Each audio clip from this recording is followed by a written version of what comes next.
Hi, this is Scott Garibay, and today we're going to talk about Dungeons and Dragons, and we are going to talk about Dungeons and Dragons canon levels.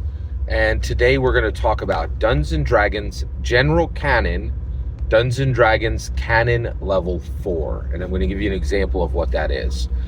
So an example of Dungeons and Dragons Canon Level 4, an example of Dungeons and Dragons General Canon is Dark Sun, the Dungeons and Dragons setting.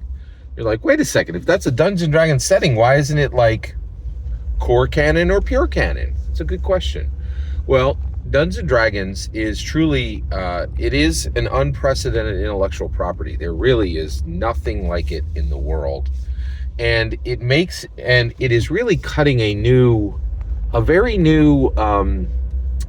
it's cutting out a new, what's the best way to say this? It's cutting out a new path for any mega IP to succeed on, and that is momentum and legacy. So legacy, Satanic Panic, Gary Gygax, the Manic Panic,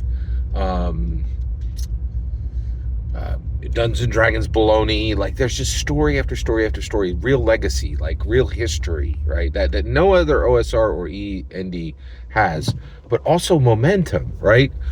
Not only is it getting props from its incredible history, but it's getting props from its incredible present.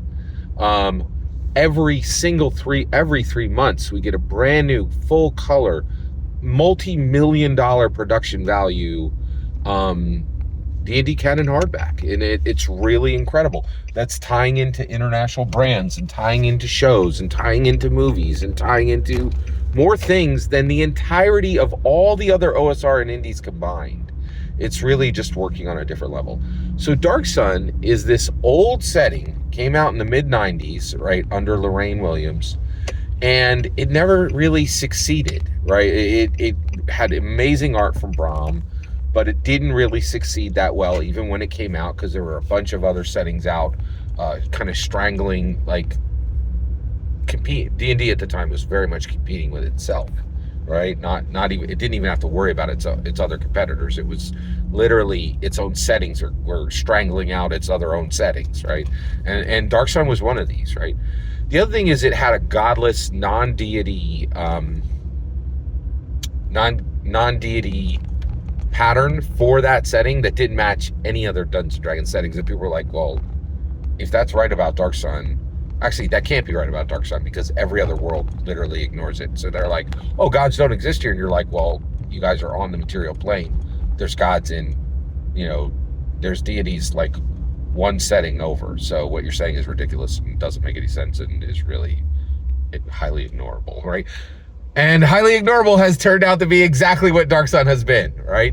So it got a book or two. It got one book in 4th edition. It came out in 6th. Dark Sun came out in 2nd edition, completely ignored in 3rd edition, a flash in the pan in 4th edition. 1 decade passed, and it's never been touched in 5th edition, right? So Dark Sun is general, but it was created by Dungeons and Dragons. So it's general canon. It's canon level 4, in my humble opinion.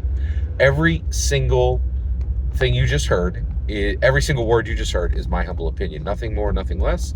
The important part is when I get to hear your humble opinion, when you get in the comments and send your traffic. Please consider liking and subscribing, and have a fetch millennium.